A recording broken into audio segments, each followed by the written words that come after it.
Well, Nick, welcome to the show, man. Great to visit with you. Thanks very much. Thanks for having me. My pleasure, brother. So, where are you joining us from today? Boise, Idaho. Okay.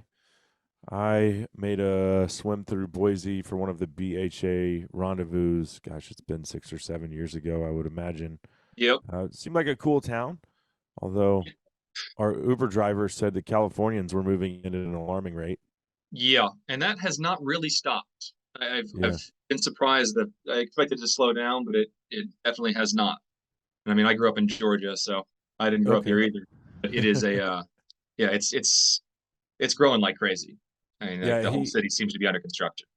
Yeah, he had spent. He's from Idaho, the Uber driver. I remember the conversation vividly. But he was like, "Yeah, I've lived in Austin for a little while, and then it got a little too like far on the other side of the spectrum. So I Hmm. moved to Boise." He's like, "Now it's turning into like a mini Austin." Yeah, yeah. It's hard to say exactly kind of how it's going because people are coming here from California, Washington, and Oregon, but for different reasons. Some are kind of just like fleeing the craziness in California, and some are just well, people were Mhm. coming for the lower cost of living. That's not as much the case anymore. But Yeah, yeah, it's kind of a hodgepodge of folks who are coming over. yeah. So I went to that BHA rendezvous, and anyone that listens to this show knows I've been out on BHA for a couple of years and very critical of BHA for various reasons, mostly from the national leadership. We can talk more about that because I know there's been kind of uh, I don't want to say house cleaning, but there is new leadership in place, which gives me a little bit of hope. Um, but you're involved more on the state level with Yeah, and yeah, BHA. state level in a volunteer capacity. Yeah, Uh huh. Yeah. This is where I've always kind of left it with BHA is I think on a state and local chapter level, great things can be accomplished. But I looked at the leadership and Land Tawney and Ryan Bussey and was just like, this isn't going to work for me. Like I fundamentally just can't get down with. I mean, look at what Ryan Bussey's doing now, running for governor of Montana and bashing conservatives every step of the way. Writing a book that vilifies gun ownership, essentially. Like his version of what hunting is let's go shoot grouse with a $3,000 shotgun and our pointer, and that's good enough for me. But fundamentally, like he believes the same thing that Beto, this moron that keeps running for political office in Texas, believes, which is, you know, we should own AR-15s, and yeah, I'm not okay with that. And then when I see Land, and this was Land's mistake for me, liking all of his posts, which were anti-gun, which were pro-Democrat, and I emailed Land at the time because Land had been on the show multiple times. I was like, dude, the chairman of your board is posting Blue Wave 2020 crap, and he's the chairman of your board. And I thought BHA was a nonpartisan organization, right? We're not political. We just do we are for the sportsmen. Well, we all know Pittman Robertson dollars fund what we love to do. And when you say we want to take away AR-15s, which whether we like it or not, that's what the most ammunition sold in this country is 223. So to me, it's like, well, I don't know. I don't get it. I don't know where you align politically, but that's always been my struggle with BHA. Talk me off the ledge. Tell me what you do on the state chapter level and the good things that you guys are doing in Idaho. yeah. I mean, the individual chapters. I mean, it's not they don't function on, like autonomously, but it's a little bit separated from the individuals who run the national organization. Obviously, Mm-hmm. that's all turned over. Like I I volunteered with BHA for a while. I never had any interaction with Ryan. I don't know him. Um, Uh-huh. and it varies a lot by state. Like it's a centrist organization, so um, you're going to have people who are coming at it from different political angles, and you just kind of got to live with it. It's the way that it works with trying to play in the middle. It's a dangerous place to be. Yeah. Obviously, in Idaho, I mean, the gun thing is not in question for any of our membership. I mean, we all have tons of guns. Yeah. We shoot ARs all the time. Uh, that's an issue where, I mean, again, I can't speak to the national uh, perspective on things. I don't get involved with that at all. BHA does have a statement that firm support for 2A. Um, if it if that wasn't the case, if I thought it was at an organizational level, it had any issue with gun rights, a lot of us wouldn't be involved. Yeah. Right. So from our perspective, it's the you're going to get a variety of people when you're trying to play in the middle. Mm-hmm. Um, you just got to take the good with the bad. But it's not um, an area where we feel like, at least from volunteers that I've talked to, members that I've talked to, there's any issue with it being actually anti-gun at Right. all. Right. But you can see what I'm saying, like when your leadership and I know, so I have a buddy who used to work at BHA National, and Land told him personally, hey, no one should own AR-15s. And when you have that coupled with Ryan in his book and what he's saying now in every one of his Instagram posts, I'm just like, well, where there's smoke, there's fire. Now Land's no longer there and Ryan's long gone. I don't know who the new CEO is. His name's Patrick Berry. He just started recently. Okay. Well, when there's change, there's hope, and my hope is that from a national level, maybe we can. I'm just going to call it shenanigans. Like to me, that's just what it was. It's blue shenanigans, and maybe we can correct those indiscretions. One thing I'd say about BHA is just the everyone I've met from the at the membership level, it is, and again, it varies somewhat. We've got more membership in cities and places like that, which I actually don't think is a bad thing. I mean, it's a good on ramp for people to get introduced to this lifestyle and have their minds changed on stuff like that, right? Like I didn't grow up hunting, and my perspective when I first started was, would have been different on issues like ARs than it is now, right? Like being around the hunting community, being around the gun community has got me to where I am now, where I'm probably very, very aligned with you on all these issues. Yeah. So that's one thing I'd say is very much in BHA's corner. The community is able to reach into places that a lot of other hunting and gun communities haven't been able to go, and it's a good way to get people to see this way of life and understand where it's coming from and see the benefits and get on board. And so, what does your chapter do specifically? So, I mean, every individual state, or not every state, but states and regions have chapters. In Idaho, it's obviously we have a lot of public land in Idaho, and so that's kind of where we're focused is public lands, public access, and wildlife conservation. And from our side of things, we're not really as concerned as some other states would be about a real infringement on hunting rights, right? Something you always got to look out for, that sort of thing. But Idahoans like to hunt. Idahoans like guns. We're not as worried about that. But you can't be apathetic to it, because the next thing you know, like New Mexico is a pretty pro hunting state, but they have a lot of left wing ideologies and have banned trapping and on public lands and did away with predator hunting contests on public lands, and so those might seem like minor things, but it's not a minor thing to their way of life there, to the people that were doing it. Cuts, man. Yeah, exactly.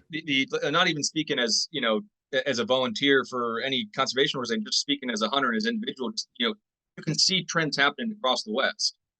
Like you're obviously what's going on in Colorado is something to pay attention to right now. Colorado wasn't always like that. This stuff happens over time. Yeah. Right. So you see stuff that's happening, whether it's hunting rights related, gun rights related, public access related. You can see stuff that's happening across the West, and look out for that as time goes on. We keep getting more people keep living in cities, and things change. So it's good to pay attention and keep a good base of advocates up. But I am glad to hear, because I've never actually hunted in Idaho. It's one of the few states out west that I have not hunted in. Yeah. I've never hunted in Texas. At some point we should swap. Yeah, absolutely. Well, it's a target rich environment down here. But Idaho is obviously, like you said, still. It's good to hear that you're not too concerned with those infringements knocking on your door right now in 2024, like it is in Colorado with the mountain lion thing, like it is coming for New Mexico, and then Arizona is the next one, I think, who head would be on the chopping block. If we get this mountain lion thing squashed in Colorado, that'll be maybe the biggest victory I think we've had as a hunting community in the last certainly 5 years.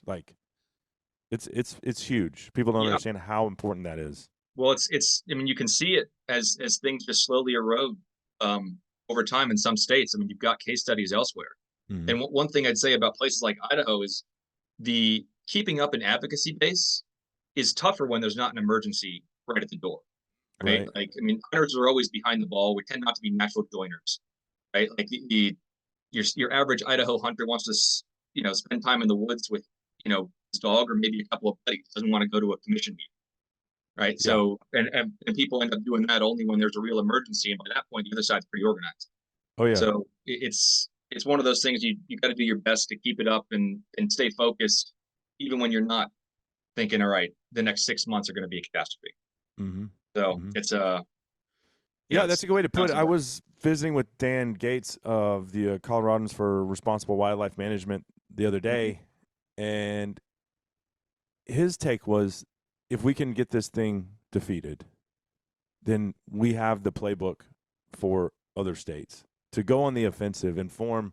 Maybe it's not called Idahoans for Responsible Wildlife Management, but whatever that state says, or maybe who knows? I mean, maybe Coloradans for Responsible Wildlife Management could become a national thing, and every state has their own chapter. The fundraising that they've been able to do, and he said the most important thing they did was, as soon as the Yahoos, the antis, filed that motion to get the signatures to ban mountain lion hunting, he said within 3 days they had filed an appeal. They had 3 attorneys on staff, and that was the thing that they weren't expecting. Like, they thought they could just walk over the hunting community, and to Yeah, have such a quick response to that, I think, and then to be able to continue to raise the funding, it's now a national movement.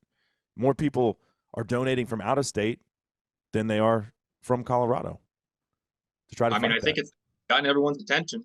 Yeah, The yeah. writing's on the wall. Like, you can't just chip away at us like this. Mm-hmm. And that's one of the good things about modern communication is we can utilize that and say, this is a big problem here.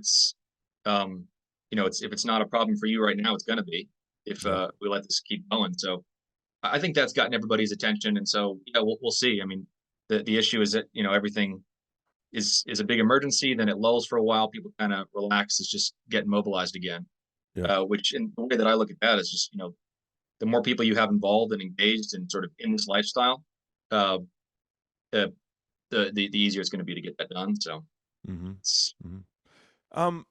I don't know how Idaho handles this, but it's been in the news, and I can't remember if it's Montana or Wyoming, but it's been going on for a couple of years, and it's the corner crossing issue, right? Where we yep. have landlocked public land. You got to Hmm. cross a corner fence to access it. Yeah, Is that something that you guys pay attention to, or is that even an issue in your state? we definitely pay attention to it. It's not as big a deal as it is in places like Wyoming and Montana, where they have a lot of that checkerboard landscape. Mm-hmm. There's some of it here, but it's Wyoming it's a bigger issue, Yeah. and there's huge tracts of public land that are only accessible through that accessible in quotation mark, maybe accessible Right. through that corner crossing mentality or mode, and it was The weird for only a the while. only private land elk hunt I've ever done. Actually, I've done 2. I've done one in Colorado and one in New Mexico. Yeah, But the one I did in Colorado was on a ranch that half of the ranch was in Colorado, half of it was in Wyoming, and I I found a tract of public land. And I was like, well, if I ever come, because there was a lot of elk there, I was like, well, shoot, we should just burn our Wyoming points and hunt here. And then I found out that was one of the spots that was landlocked. yeah, And I'm like, man, that sucks. it's weird. I think, and for a long time, people just didn't have their heads around it. Like, is Mm-hmm. it illegal? Is it legal? Kind of where is the line here? And uh, that was always kind of in this gray area, and people just didn't do it. And then this case that's still going through the courts Yeah. in Wyoming happened with these hunters from Missouri, I believe, who took crazy pains to not actually set their foot on private land. And obviously that initially it was adjudicated by a lower court, which doesn't set precedent, sort of picking up the chain now. So we'll see. But the courts can rule however they want on this. It can be very localized. It can be more um, expansive. But we'll see. But it's a strange situation for sure. Mm-hmm. Mm-hmm. But not as big an issue in Idaho. Okay. Hasn't been traditionally as big an issue. It's still, I mean, there's still areas where it could come up, but it's not as big as it is in places like Wyoming or Montana. Obviously, we love to see more access. Yeah. Yeah. So Nick, what do you do with outdoor life? Because I came across the story that we're going to talk about as we transition Hmm. into what I really want to get into today, the fun stuff, exciting stuff. Uh, Yep. was that the first time you've written for them, or are you a regular, semi-regular contributor? No, that was the second article that I've written for Outdoor Life, and Okay. they're up on just the website outdoorlife.com.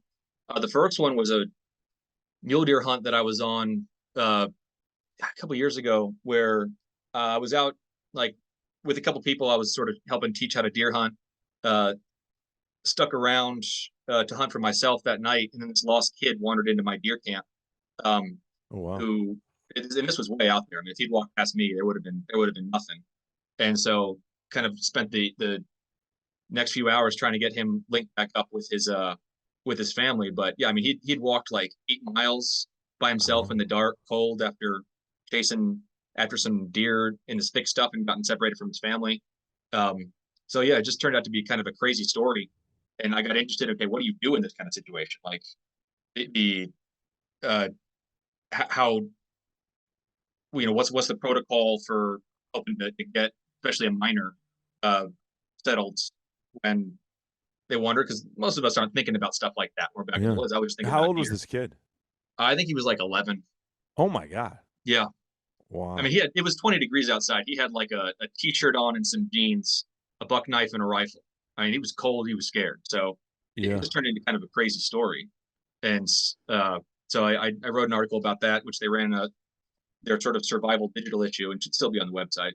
Mm-hmm. Um, and then this more recent one about my mule deer hunt this past year. Mm.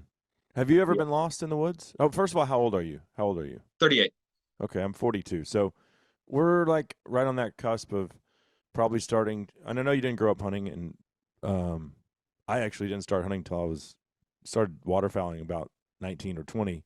Mm-hmm. Uh, but I was backpacking with my dad in New Mexico, fly fishing from about the time I turned 21 was the first time they invite their sons to come on this men's retreat.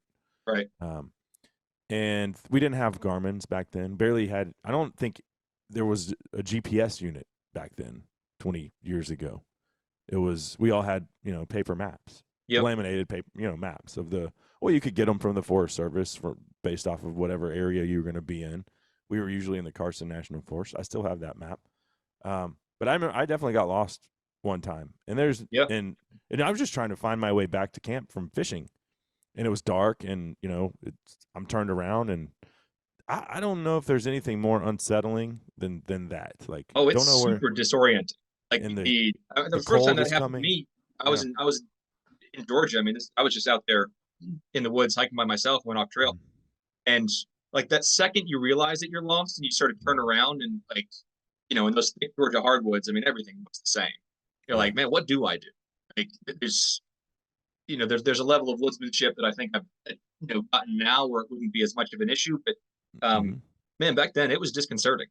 Yeah. Thank you, Like, Garmin or Onyx or whatever. I know Or there's definitely the on risk of being stand. overly reliant on that stuff, right? Yeah. Like the when you've got offline maps saved and you're tracking your little icon, Yeah. you feel like you can't get lost, but those things Right. die. So Yeah. But that's changed, and I would compare it to like would first of all, my son is 11. He wouldn't know how to read a map. yeah, Like when I started driving at 16 years old, like I had a maps go. And like if I want to go to my friend's house for the first time, they could tell me the directions. You either yeah, write it down or you look on your map. mm-hmm. These kids don't know how to tell directions now. They're never going to Oh learn. yeah, no, I mean like What's a the compass? no kidding.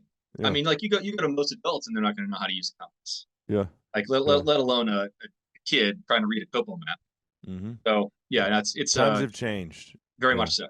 And Yeah. I would say that maybe is, and it's funny because obviously I use social media to help make a living, to promote the show and everything. Yeah. But it's a double-edged sword, and I'm like, maybe times were better before all this stuff. I don't know about the mapping though. I think that it's nice to have it right there on your phone or on your Yeah. GPS. I mean, it's definitely nice. Yeah. I mean, everyone's got their view on social media, but for better or worse, it's here. Yeah. It's not So going anywhere. it's but yeah, with the mapping applications, I mean, they're kind of been a game changer, and I think for better or worse too. It's definitely makes it easier to find your way around. Makes it harder to keep secret spots secret. People can find little tucked away Yeah. corners pretty easy. But it's yeah, I mean, I use them all the It, time. it helps me on my elk hunts for sure find elk. I mean, like I know, okay, I want to find this bench in this area facing this direction. Where Yep. is that? And 9 times out of 10, if it hasn't been pressured already, there's going to Yep. be elk there. Oh yeah. I mean, And you can look at a topo map and sort of drop pins in areas. You're like, I don't know if there's going to elk are going to be there when I go, but elk are yeah. in this area, unless Hmm. there's some sort of really weird thing that I just can't tell from the map. So, How did that but that, 11-year-old kid find your camp? Did it just happenstance or? so it was kind of along this busted up Forest Service road, Uh-huh. and so he had found this. I mean, honestly, the how he he was lost in like this thick tangle. This area had burned like a 7 years before, so all this regen growth was coming up. Hmm. It was a thick mess in there, and I think some like a razor or some kind of ATV went by, and he heard that and was able to find it directing to a road, sort of a quasi road, Hmm. and thought it was where his camp was on, and just followed that and just kept going for Yeah. miles and miles and miles, and didn't know when to turn around. Uh, at some point, he probably went too far where it just wasn't feasible to turn around anymore, and just Hmm. kept going. But again, after my camp, it was a network of just endless trails that nobody was on. So with how cold it would have been that night, it Yeah. could have gotten rough. Yeah. Oh my gosh. I mean, Yeah, my son's 11 years old. He wouldn't stand a chance out there in the woods for a night on his own at 20 yeah, degrees in a t-shirt and jeans. Be I know. scared out of his mind. Oh yeah. I mean, I Yeah. was like, I mean, hypothetically, maybe it's a better idea just to stay close to where you get lost. But still, I mean, you got to admire the toughness of the kid. For sure. Just confident in trying to find somebody because Yeah. it's it had to be very disorienting, Hmm. but it ended well. Yeah. So Nick, what is your favorite thing to hunt? And as a Idaho resident, do you get tags every year? Yeah, I do. So that's actually a little bit of a hard question. I'd say I think about elk hunting more than anything else. Okay. It's kind of easy to get obsessed with. It's the first season that really comes up for in September. You spend all summer getting ready for bow season, and so it's easy to get obsessed with elk. But I love bear hunting, and I mule deer are probably more excited when I get a chance on a good mule deer than I am on anything else. So Uh-huh. the not to waffle, but it's it's just awesome hunting all three of those species. Mm-hmm. Yeah. Mm-hmm. I love hunting all of them. I've Yep. shot a couple. I shot a mule deer, a buck with my muzzleloader in New Mexico on a Nice. DIY hunt, and I've shot one or two in Texas, small ones.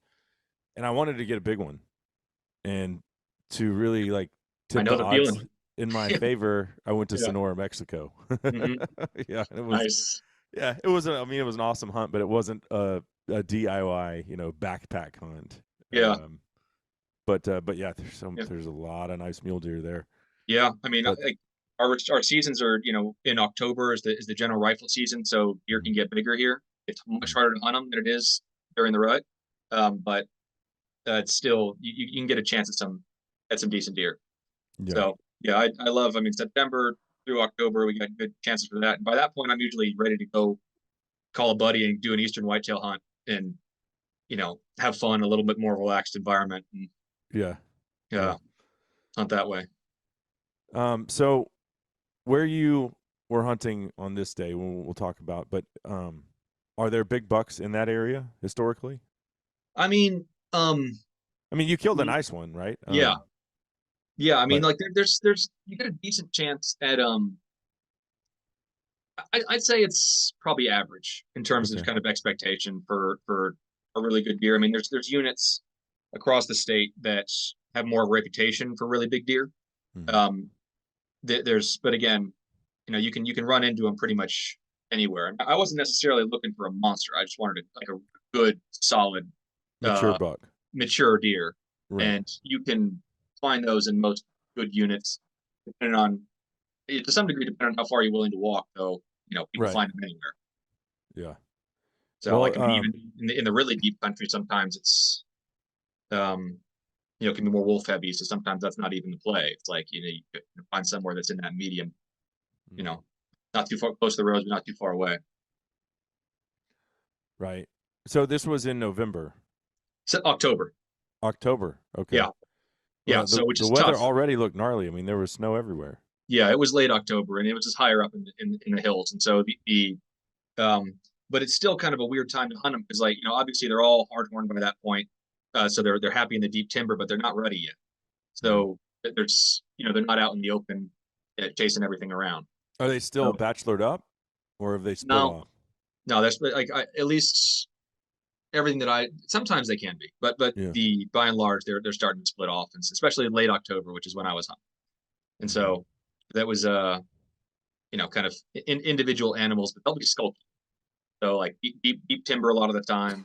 There's areas where you can do spot and stalk, but I had done that throughout the rest of the season. I got way back into this big canyon, um, freezing wind the whole time,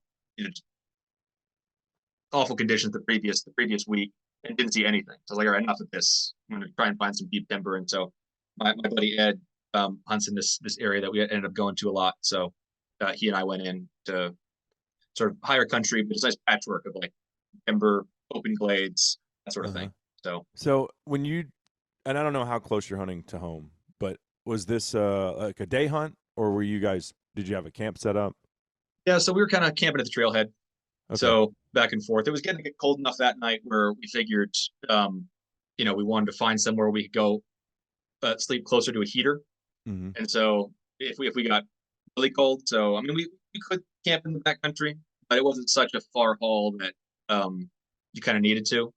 And Yeah. so yeah, and I always vary on that. Like those bivy hunts are fun, but it's just you don't sleep as well, you don't eat as well. Uh, Oh, for sure. yeah, It's miserable, yeah. and that's part of the charm Oh yeah, of the whole experience. But as a Texan, when I go on those hunts because of logistics, like I draw a tag, boom, I mark off a week, whether that's for elk or mule deer, and that's right. it. I mean, you guys can hunt all season, however long the season is, whether that's 2 weeks, a month, whatever it is, longer. Hmm. And if you guys hunt close to home, I mean, a lot of times you just go in for the day, and Yeah, that's a foreign. I mean, that's a foreign concept for someone who has to say, okay, wife, take off this week of work.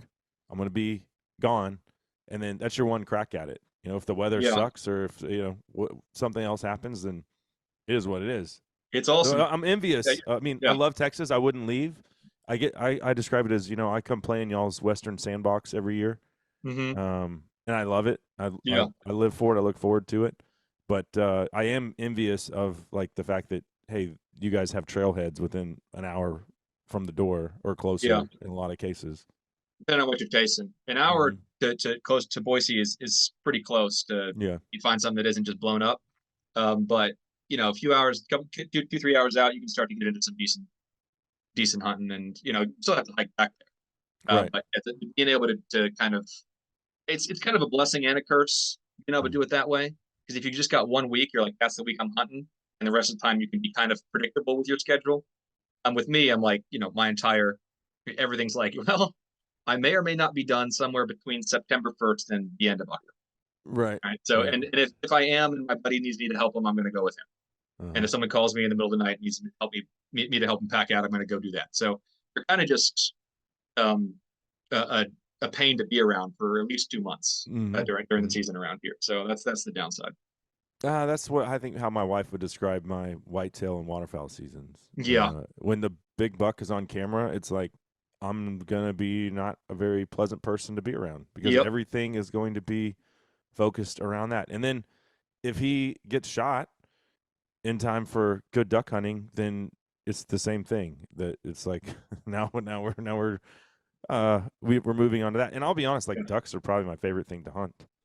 Yeah. With like I have always had labs and um people are like, that's blasphemous. It's whitetail, but I would rather hunt with a dog.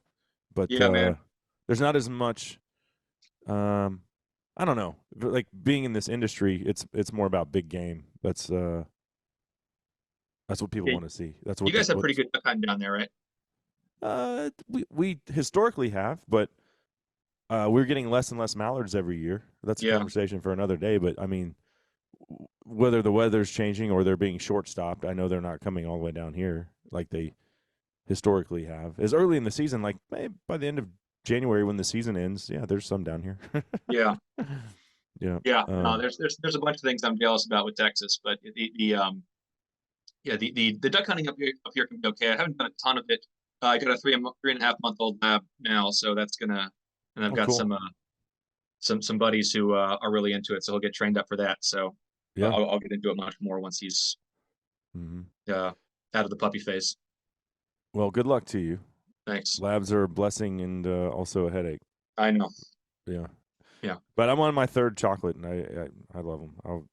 The, they're the sweetest family dogs, and they can be hellacious in the field as well.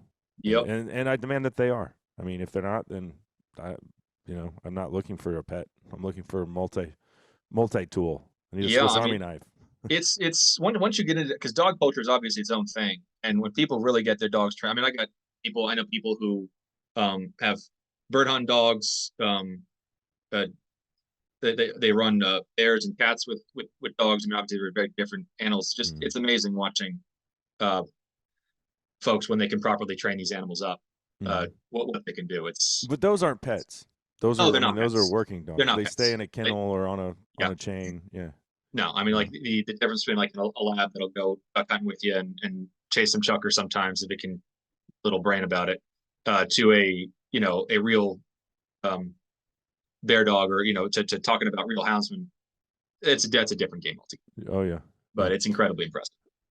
So back to this late October day. You and your buddy are out there, and had y'all split? Were you split up? We split up every now and again. Uh So huh. like the way that it would kind of work is, you're kind of, it's not quite post hole and the snow's not deep enough for that, but it's still you're working your way through decent snow, and you hit these ridges where it's a good 3/4 of a mile ish around them, and so at that point you split up, or like one guy would go down to a drainage, the other one would go up the other way. It's kind of uh hang out, walkaways together, split up, kind of meet up at a point somewhere, Uh-huh. and kind of rinse and repeat on that to try and cover a bunch of country. What is your And footwear when you're walking? Because all of my um, backcountry hunting has been done in September and October, and I mhm. have ran into snowstorms, but my footwear was adequate. Now, if there was 2 feet of snow on the ground, I don't know if it would have been.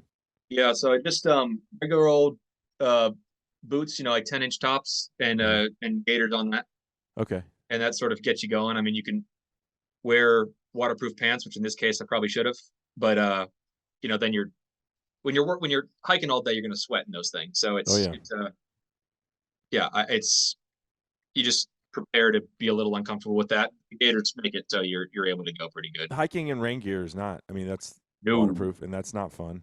no, it is not. It's I've done last that resort. once, one and Yeah. done. Yeah, Yeah. no, hard pass. Yep. Yeah. Okay, so y'all were split up when you found this buck. Yes, Did you glass this deer up? no. So basically, we were at about the furthest point that we were going to go that day, and we were split up on opposite sides of a ridge, and we were sort of going to loop back in a different direction. So of course, it happens that farthest from the trailhead that we were going to be, and we'd seen tracks, but it wasn't nothing crazy, nothing super fresh, nothing that screamed like, all right, follow me over here. Uh-huh. And like, so Ed and I were supposed to meet up at this spot point. I'm on the other side of this ridge. I come across this whole pile of like obviously fresh tracks. And at that point you're like, sorry, Ed, you're gonna you're gonna have to wait. Yeah. And so so I start following these things up a hill. Um and it took like sort of following them for a while. I mean, it was, across this ridge top, through a bunch of really choked out willow, um, and then kind of just moving through some timber, but relatively slow because you're looking for them the whole time, right? Like it could be kind of wherever it's sort of glassable country, so you sort of doing the still hunting thing, but just sort of tracking, but following the tracks and just kind of seeing. hoping you don't bust something. So Mhm. that was the whole idea, and I ended up finding him, a ways into that track, up on a ridge top. And you saw him before he saw you? Not really. So we kind Ugh. of saw each other. Like, there was a line of trees in between us, and so I was actually surprised that he saw anything because the wind was good, right? And he's sort of standing up there like, okay, that's a good deer, and at the same sort of time, he sort of jerked his head and sort of kind of just lightly popped over the ridge. So Mhm. nothing, and not any kind of super hurry, just something happened he didn't like, and I don't know if he saw, the turn of my head or something. You know how spooky they can be. Oh, yeah. And so, yeah, he just trotted over. So in some form or fashion, he saw me. I thought I was being sneaky, but I wasn't being sneaky enough. So yeah, he trotted over, and the good thing about that was immediately he was out of sight. Right, like I saw him, I was like, okay, that's a deer I want to go after. And 2 seconds later, he topped the ridge, and so I could just chase after him. I didn't have to like try and just freeze or anything like that. So yeah, I just sort of broke into a run, tried to chase him, uh, just totally yard sailed into the snow, uh, which is just this country is the problem with the snow here is that there's a bunch of kind of almost bowling ball sized rocks Mhm. underneath it, and so you're slipping every which way, right? Like it's not jogging country, especially Right. not when you're in full hunting gear. So yeah, I ate it pretty hard right into the snow, and so at that point started stalking at a bit more of a deliberate pace, Mm. and just sort of started to track them up and over the ridge. Yeah. All right, so you're following his track in the snow. Yep. And About how far would you say that you trailed him? probably about half a mile. Okay. And so So yeah, this is something I've never done. So foreign to yep. me. Just where I I do mean, my whitetail hunting, and I've hunted in the Midwest and other places, but have never. I mean, you're in a tree stand yeah, when I'm whitetail hunting. I've never had to track an animal in the snow. yeah. And I Or mean, if I have been, the dogs were doing it for a cat, right? there's people who are great at this, right? Like, Mhm. I mean, you go up to like, and I haven't hunted up in like Maine, but you get those people who hunt those, those North Country bucks, and they'll look at a track and tell you how old it is, like what kind of deer it is. I can't do any of that stuff. I just Right. like, I knew exactly. Um, I watched the deer run, and I was lucky enough when I got up there, it was only his set of tracks, and Mm. you can tell that they're reasonably fresh. And so I was like, this is very entry level snow tracking. Yeah.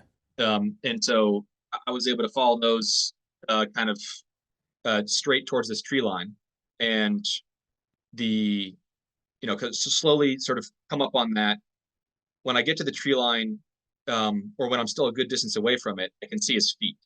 Right, so Uh-huh. there's these kind of fir trees which are drooping down from the snow, and sort of obscure his head. But I mean, I can see the tracks. I know it's him, and so I can see his feet, but he can't see me obviously because his head is obscured. It's like, okay, perfect. I get a little closer and can set up on him, and he's standing in like the middle of this big old field. Uh, and so I get over there, get down, set up on him. See he's just sort of walking through. He's not spooked anymore, just kind of walking along, um, and start to get ready to take the shot. Probably 150-ish yards away at this point. Mm. What caliber? Uh, a 300 Win Mag, which I'm is a I'm glad cannon. you did not say 6.5 Creedmoor. No, I do not need a 300 Win Mag for a mule deer, but it was already set up, and Uh, like a lot of my rifles are right-handed. I'm a lefty, and so this is like I really like my lefty rifles, and you don't need to apologize. The deer can't yeah, be too dead, right? I yeah, mean, no, that's how. I mean, can't I be too shoot dead. I shoot whitetail with the 300 Win Mag all the time, and that's because it's my favorite rifle.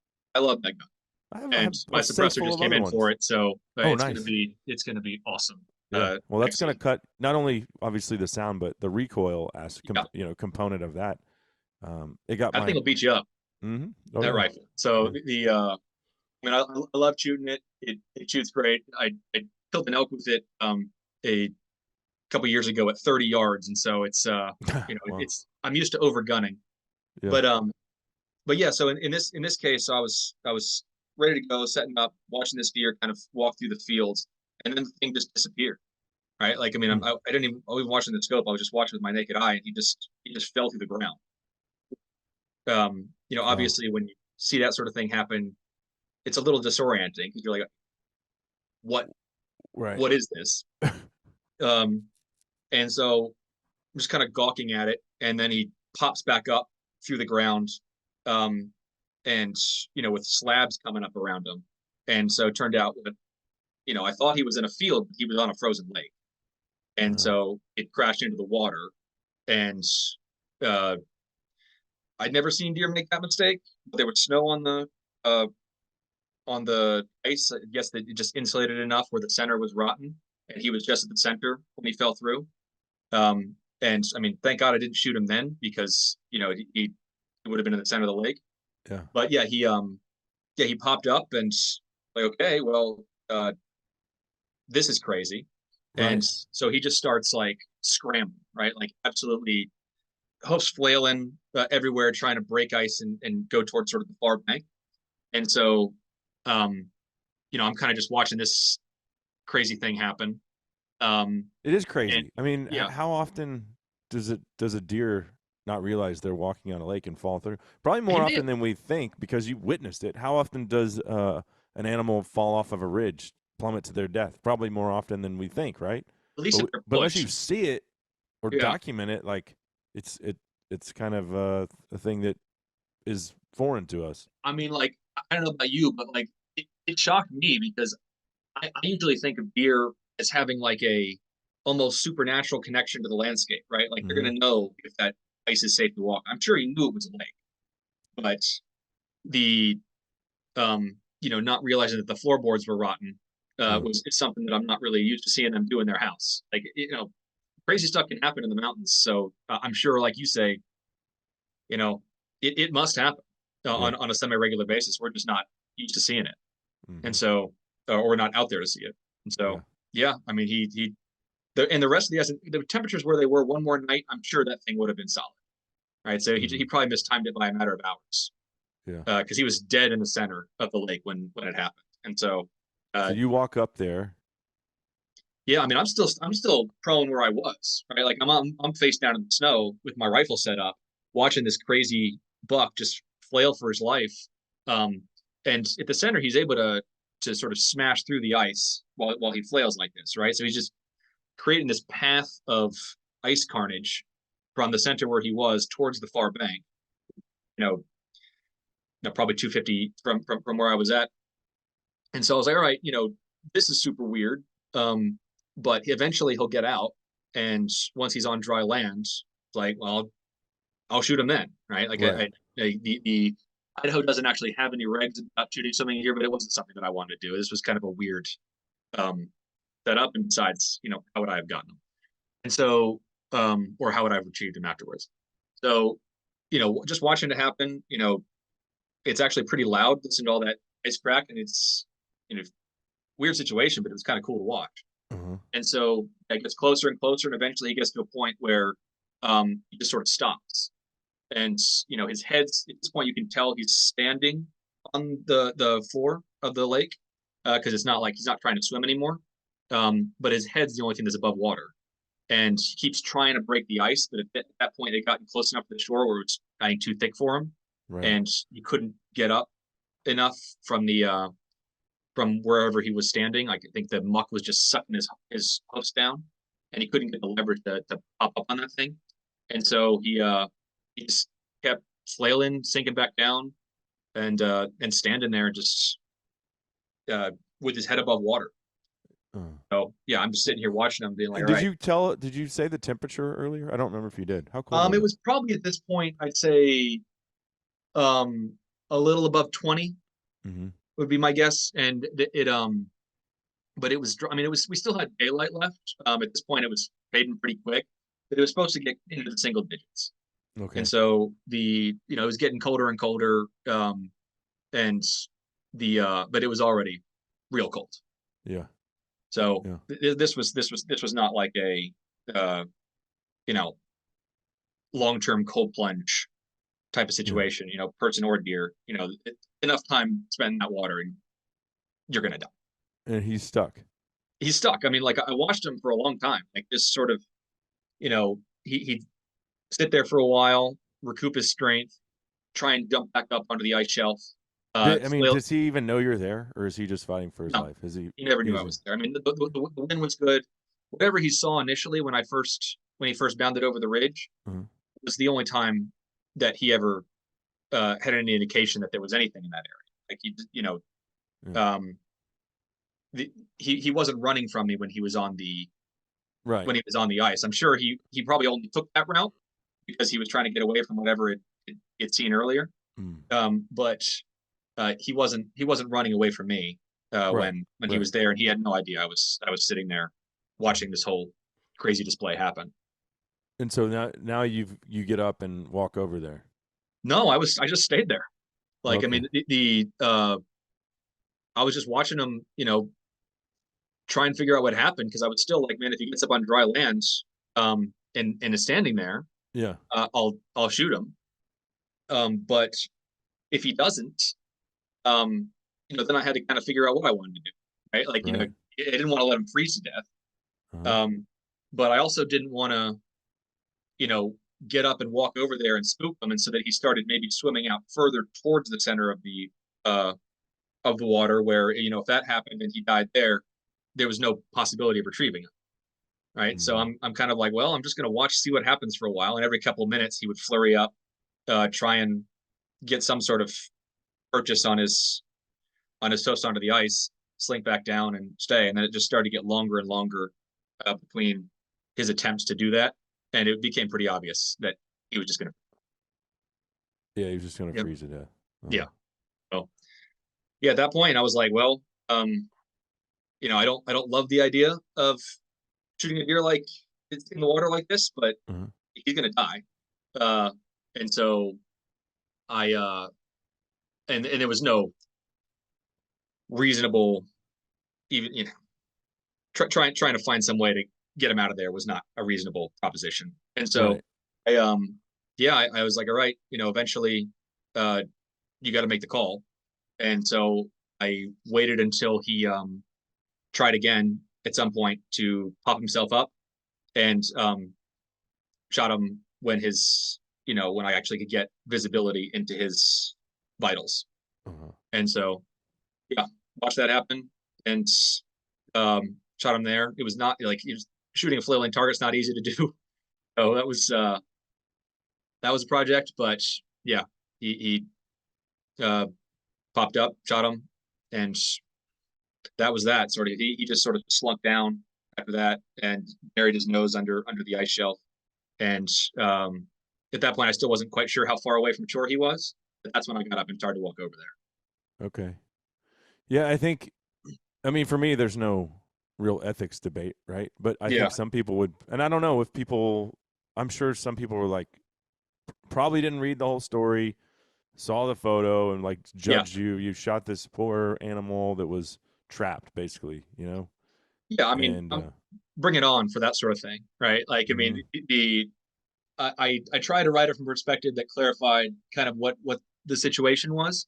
The obvious question is this the same thing as chasing a deer into the snow or tangling a deer up into the fence or something like that? Um, I and I have sympathy for that sort of question, and you don't want to get into a habit of intentionally doing that sort of thing, but that's not what Right, happened here, right? I right, mean, he this was just nature being nature. yeah, He walked out on ice. He fell through. Um, there was no intentionality of trying to trap him in any way, of and course, it just got to a point where um, you know he was going to die, and I yeah. was out there hunting deer anyway. So So it's then, like, so yeah, so then the yeah, ethical thing is, what do you? I mean, you're an ethical hunter. Well, here's my opportunity to put this animal out of his misery. absolutely. Like it was both. I think I don't think it was um, from my perspective, and I think from most people's perspective, if they'd seen the whole scenario, it's not really much of a question, right? Like Right. I'm not going to walk away and let them die and let that thing just freeze in there. The question is like shoot them and then can I get them? Like can you pull them out of there? Mhm. Which I very much wanted to do. And Yeah. so yeah, I mean like when you look at people's sort of reaction to that sort of thing, you're going to expect a lot of keyboard tough guy like at this point, you should walk away from the hunt type of deal. That's not the way I look at things. Well, and I'll say this: even if you couldn't get him out, which is oh worst case scenario, you still have put him out of his misery. yeah, At the very least, he's not suffering anymore. yeah. And I mean, I unless he had sunk, I was going to find some way to get him out. Right, like Right. I apart from all just trying to, I killed it, so I want to, you know, get it type of thing. I wanted the deer. Yeah. It's Yeah. it was so that That's why yeah you're there. yeah, that's why I'm there. I hiked far back in quite far back in very cold temperatures for a reason. Right, I Yeah. could have been home on the couch with a beer, but I was out there hunting deer and I wanted the deer. So Mhm. the yeah, that once that happened, it just became a project of getting them, which was clearly not going to be easy because he wasn't eons from he wasn't super far away from shore, but he wasn't right up against it either. And so like I made my way around there, and the like it's way too far to reach, probably 4 or 5 yards away. And his nose was stuck hard under the ice shelf. So like I tried to rope his antlers with some paracord, things like that, and yank him up. This wasn't going to happen. Like he Uh-huh. was just couldn't budge him. Uh, Tried to break the ice with like a rifle stock, which is the downside of recoil pads. It turns Yeah. out uh they're not very good as icebreakers, and I didn't want to break the rifle anyway. So yeah, at some point, like my buddy Ed came up, he'd heard the sound of the gunshots and sort of made his way over to where I was, which turned out to be a good thing. And so eventually, I just had to go and like just walk into the lake and try and go get him. And Man. so that was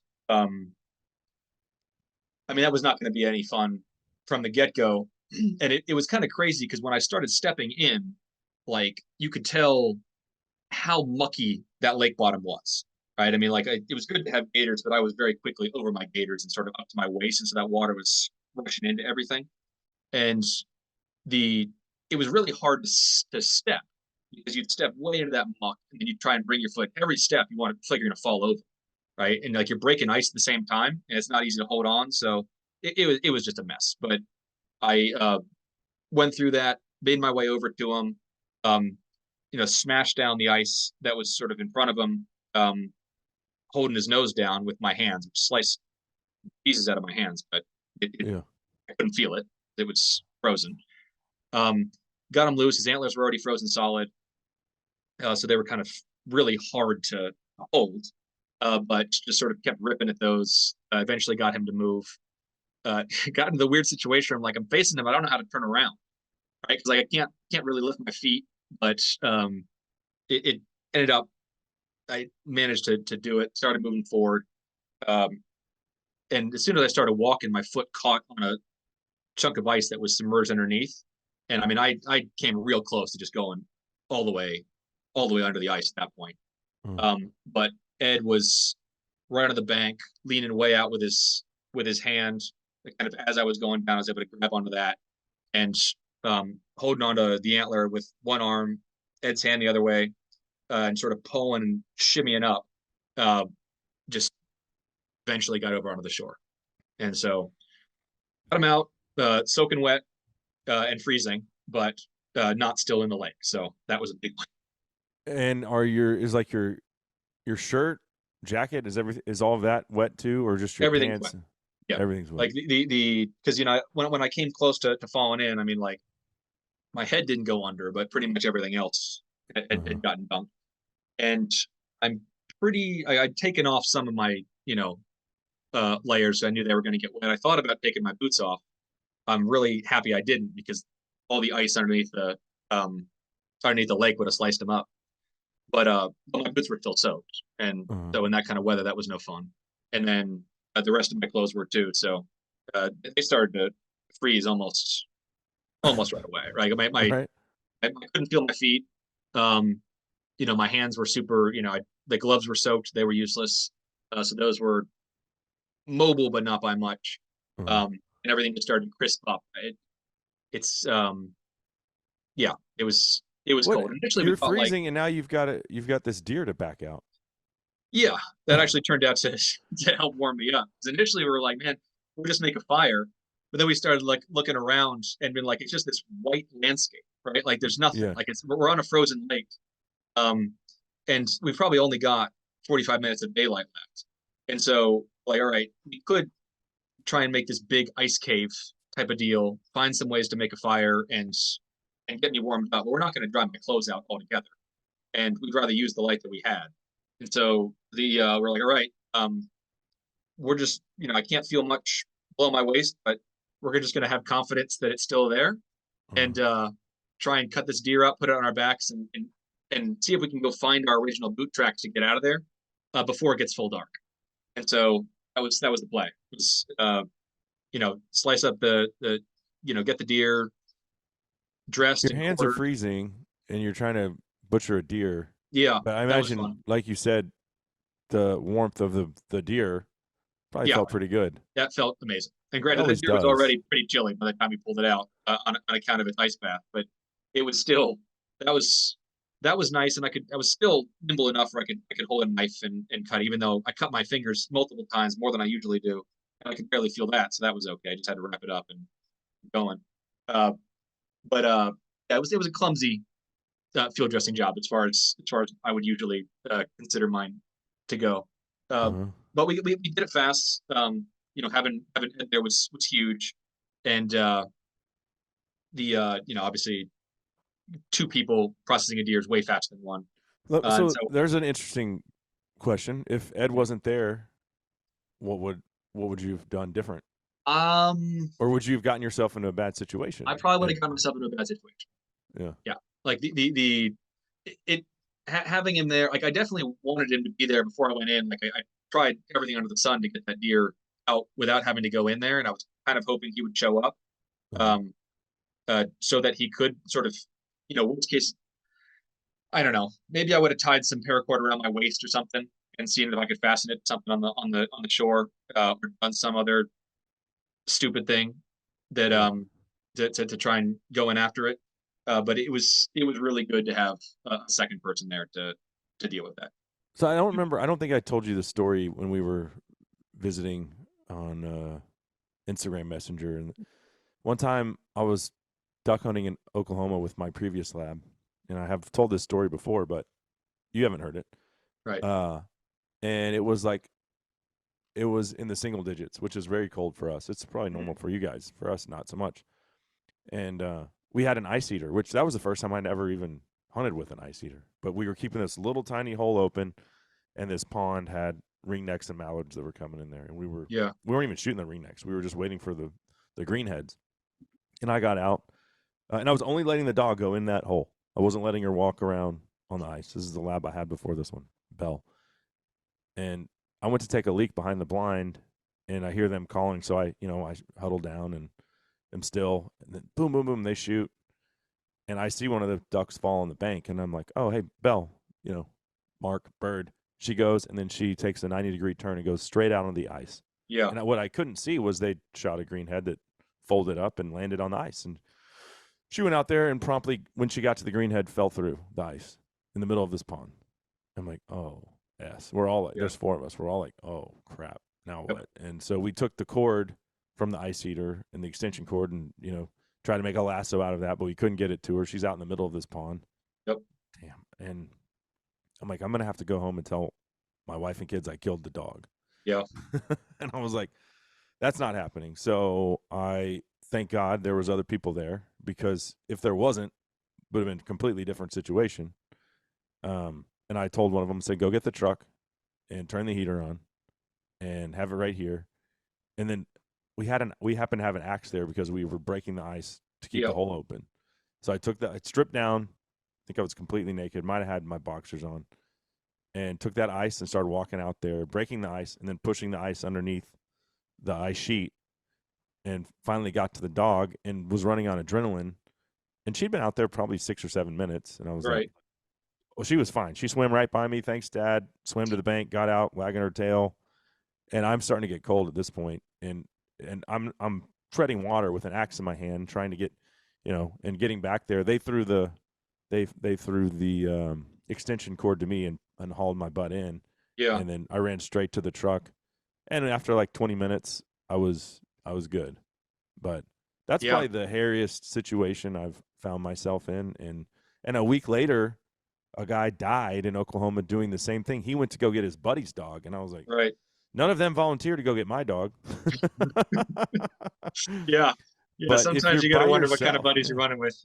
right, But right. But yeah, I I mean, was like, that's I not, can't. I love this dog too much, and I can't go home and tell him that I killed the dog, because I wasn't paying attention when I was taking a leak. But yep. the result's the same. They don't care, and I mean, I wouldn't be able to live with myself anyway. That was yeah. my I mean, favorite dog I ever had. that's intense stuff. And it's like one of those things where, the stories of the level of devotion people have to their dogs is just incredible. I mean, it happens the other Hmm. way around too, but yeah, I mean, that's serious risk to, 'cause Yeah. you're going to go fast if you plunge through that ice, Hmm. right? Like it's even with a cord tied around you, it's not No, a I was guarantee in. they're going to be Yeah, able to get you. Yeah. yeah. But I mean, I was in the water the whole time, Oh and yeah. Oh yeah. Okay. Yeah. So yeah, I wasn't actually you're field walking on the goals. ice. I was Yeah. so I had made a hole in the bank, and then I just would break the ice and walk, and break the ice and walk, and then by the time I got to her, I Yeah. was no longer touching the bottom, and yeah, it was a little Yeah. dicey, It's no but joke, man. That stuff's dangerous.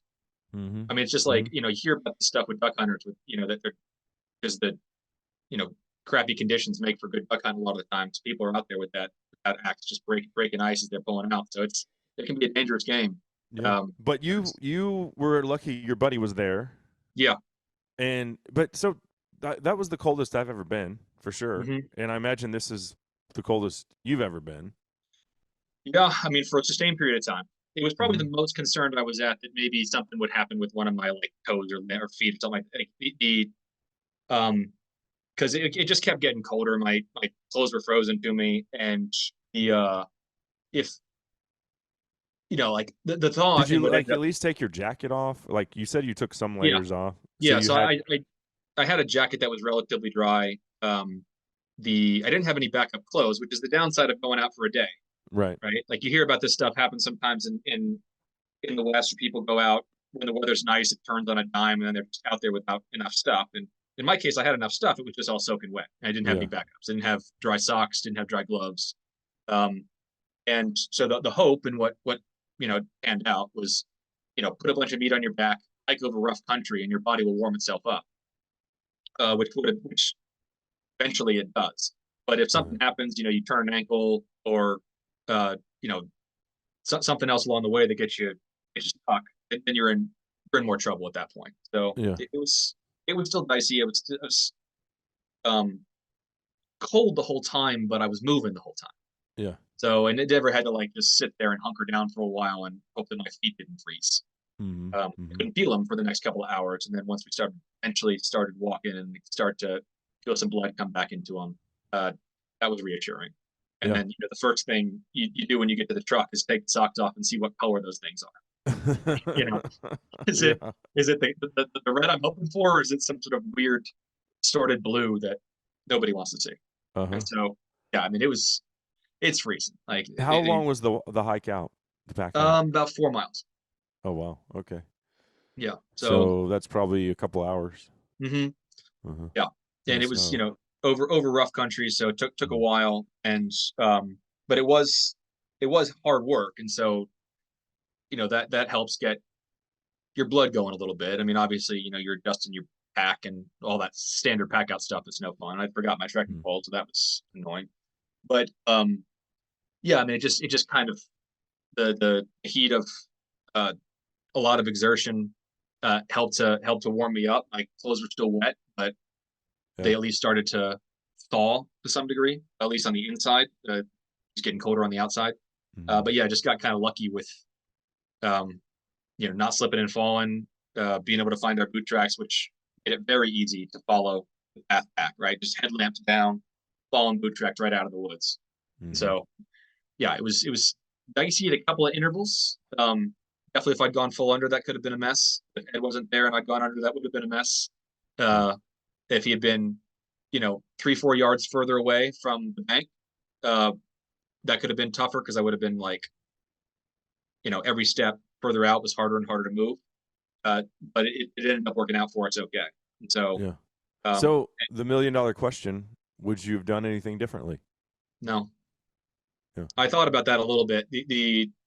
Um, and again, like we were talking about, I wasn't really just agonizing over is this sporting to take the shot. Like in in the situation that I was in, um, you know, uh, it's I waited as long as I thought was reasonable to be clear that he wasn't going to get out of there. I didn't want to Mm. wait till he died and potentially just slunk under the ice. And then I'm like, okay, you know, how do I get him? I didn't want him to turn around and die in the middle of the way because like it makes the most sense to shoot him now where I think I can get him and Mhm. not let him just keep suffering and freezing to death. Yeah. And so, no, I mean, I think given the whole situation, maybe if I dunked myself in the waterworks, I would have ultimately regretted going in that way and might have answered that question differently. But no, I mean, it turned out to be a bit of an adventure, but a lot of fun. And surprisingly, the meat tasted great. Yeah. Still tastes good. Like I was wondering, like all that adrenaline dumping into his system, but I guess the water kept him cold enough where that didn't really have as much of an impact, and uh, it didn't taste off at all. So Yeah, no, because we often hear that as hunters, like, yeah, or I mean, even like somebody that's slaughtering an animal will tell you the hmm same thing. The adrenaline dump can make it a more unpleasant yeah, and I've had it happen on dining pronghorn before, experience. in particular, where I get a Really? bad hit on one, and then it like takes off for a while. It takes me a while to get a second shot at it. Yeah. And boy, did I have to choke that animal down. Hmm. But this one tasted great. And no, I wouldn't have done it different. I mean, uh, it just turned into a crazy adventure, Yeah. which is, Well, in retrospect, what you're looking for out there. Just the time, right. you can get a Yeah. little hairy. Yeah, Yeah. Those make the best stories. yeah, And for sure. also when you're eating that animal, you're like, man, this was worth it. This was worth the experience. And here we are. Absolutely. Everything's Yeah. come to fruition. Now we're sharing that experience with friends, family. Yeah. Thanks, and everyone who comes over. I mean, I got the mount right up on the wall right in front of me. It's that'll always be there. And yeah, it's a great story and spend enough time out in the woods and crazy stuff happens, and Hmm. this is one of them. Yeah. Well, I think you did a great job. I enjoyed reading the article, so I encourage folks to check that out. And where can folks follow you on social media? Yeah, I mean, like definitely, read the article. It's on outdoorlife.com. It's started like question of ethics is how it's headline, but it's just a Yeah. big adventure. And on Instagram, it's just at Nick Fasciano. Right And on. yeah, I'll be hopefully doing more writing. So um, look forward to more of that. Awesome. Well, Nick, thanks for sharing your adventure with us. Uh, Interesting story, and like you said, I know people will be quick to judge, but there's really no question of unethical behavior. It was the right thing to do as a sportsman. It was the ethical thing to do, Yeah, and it all worked out. And you got the deer and the meat and memory and a story that yeah, that won't forget. for sure. I mean, I definitely expect people to have a quick knee-jerk reaction, but I welcome those conversations. It's not Mm, always clear cut what we're doing out there in terms of but sometimes you got to go one step further and actually understand what's happening, yeah, and how things go out there. And it's yeah, I as I said, I wouldn't have done anything different. yeah. Well, I look forward to reading your next article, man. Thanks so much for the time today. Thanks, Gable, and thanks for everything you do for conservation. You got a great platform, and I really enjoyed it. So appreciate it, Well, man. thank you very much, man. All All right, right, take care. all the best.